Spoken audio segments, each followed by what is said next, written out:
Well,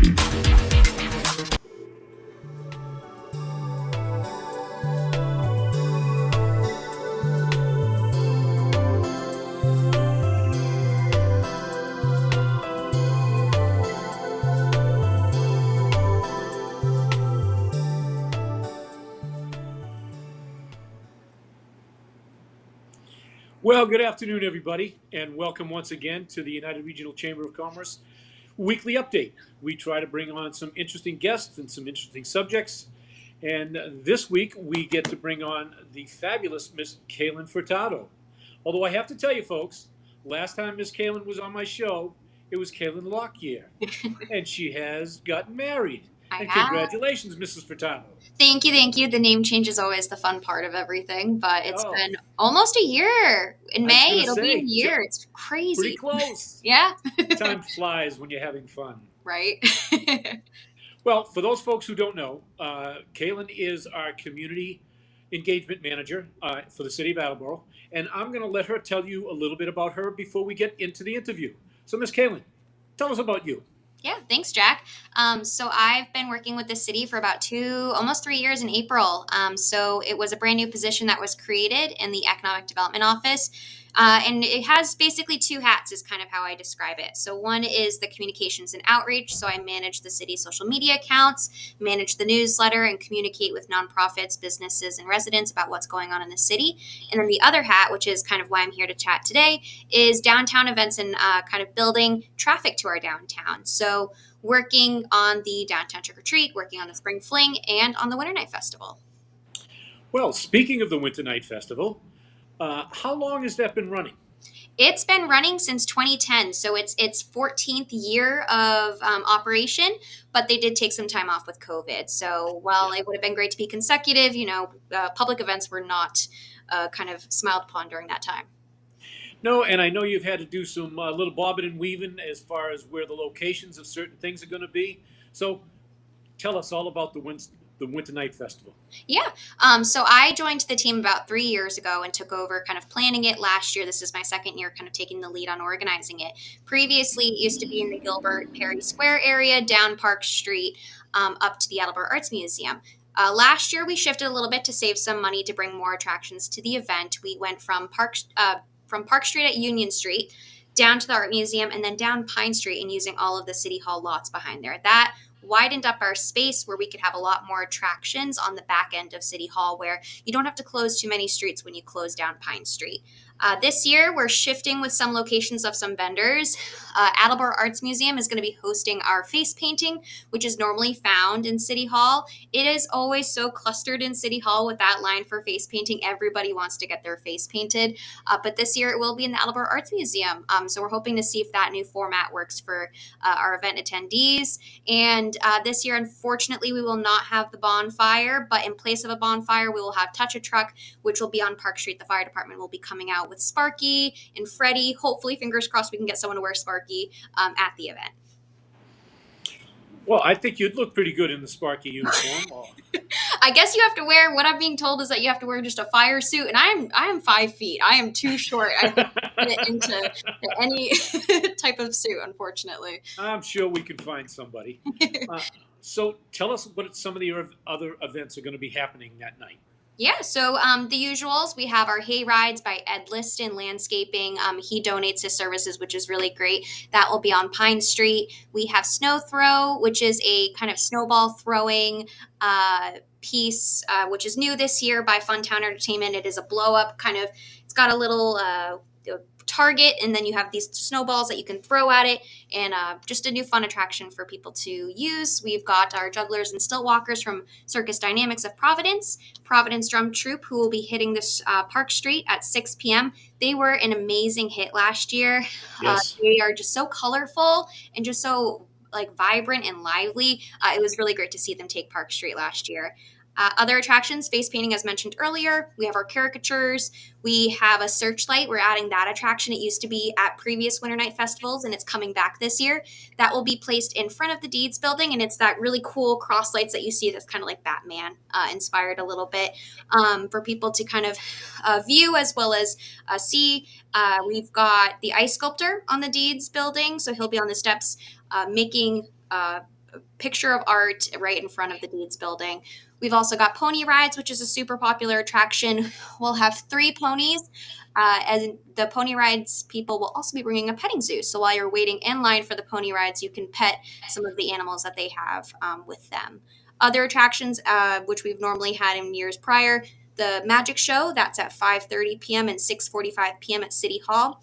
Nancy Young from Attleboro Jewelers does her jewelry exhibit, and she's doing a jewelry make and take inside the Deeds building this year, which is really great. It's a fun attraction to kind of get more hands-on with the event, but take it home. And Andy Heller will also be there to take photos in his photo booth with Ramses the lion. Just a little bit of clarification for those who don't really know. Tell everybody what the Deeds building is. Yes, sorry. It's the Registry of Deeds. It's the building right next to City Hall. You might be more familiar with it being the home of the RMV in the basement. So we will be on the first floor. It is the old post office building. You can see it in that photo there where the hayride is. It's the building back there. It's got all of beautiful pillars on the front that we light up for the Winter Night Festival. Yeah, all of us locals knew what that was, but we're reaching out, as we're trying. This is a regional thing. You need Yep. to come, need to bring your kids. I'm fortunate enough, I bring my granddaughter every year. She loves the face painting.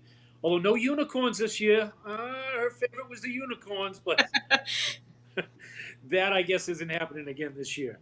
The No, ponies I will be mean, we there. might be able to add a paper mache. I can talk to our pony people. It might be in the works. I might be able to deliver. We'll see. All right, because that's her favorite is the unicorns Of and the course. face painting. But folks, it's a wonderful time. It's a great time to come out, see some neighbors that you might not have seen, over the cold weather. Everybody goes out, has a good time. How about hot chocolate? Is there going to be hot chocolate? We've got a good list of food vendors this year, so we will not be serving hot chocolate, and none of our sponsors will directly be, but we do have some food vendors who have hot chocolate for sale.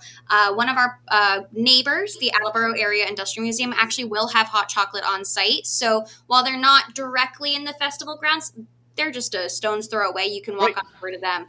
They'll have some programming as well as hot chocolate by the Attleboro Historical Preservation Society. Awesome. Awesome. Well, I know I brought you on to talk about the Winter Night Festival. What other good stuff have you got planned coming up in the next couple of months? Yeah, so Restaurant Week is right around the corner, right after this event. So it's been fun over here, as you can see, probably the mess behind me of events.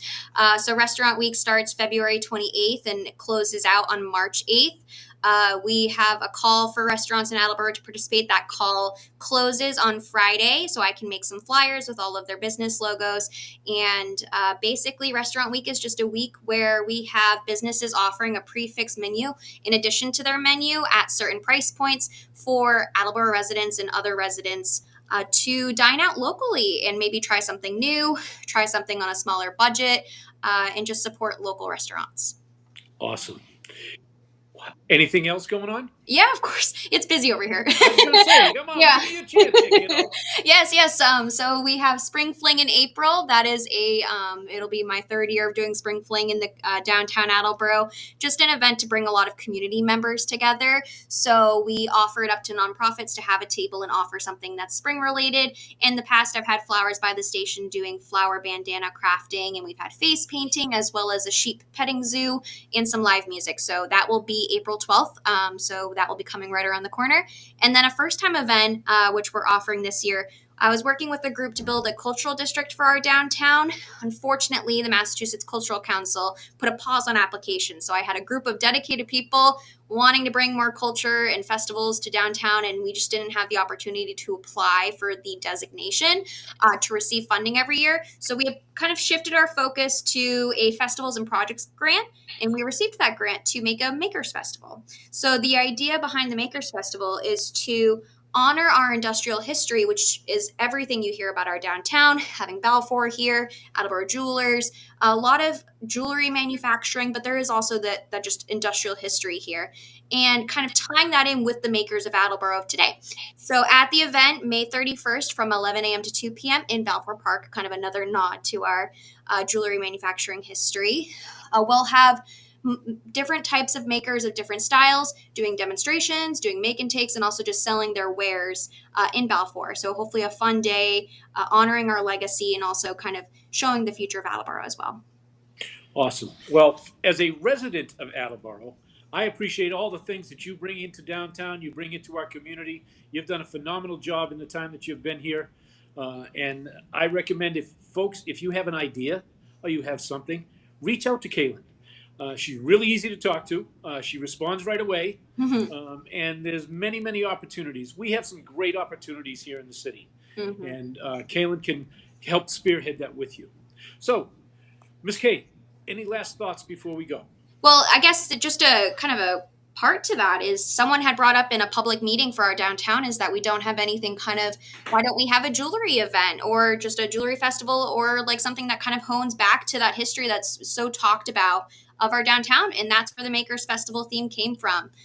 So yes, please reach out to me if you've got ideas, you want to be more involved.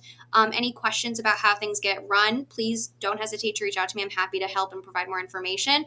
But yes, just February 15th, Winter Night Festival. Here's the drum parade on our screens, which is just such, again, a fun group.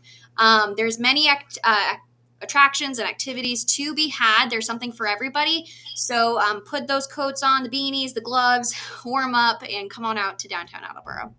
Well, somebody asked me a question and I don't know. There's some new swag that's out about downtown Attleboro. Will that be available for sale? Not at the Winter Night Festival. So that was Okay. actually part of our holiday stroll event that I held in December. So the event was you had a passport, you get stamps in the passport, you bring it back during the event, and you get the free branded downtown beanies. So those are not for sale at the moment, but I do have some in inventory. So I need to find some ways to get them back out in the community. Awesome, awesome. Well, Kaylyn, thank you very much for taking the time to come on the show today. We really appreciate and all the efforts that you do. Big shout out to James and the team over there at AACS for putting up with me every week. And we hope to see you again next week. Folks, stay safe.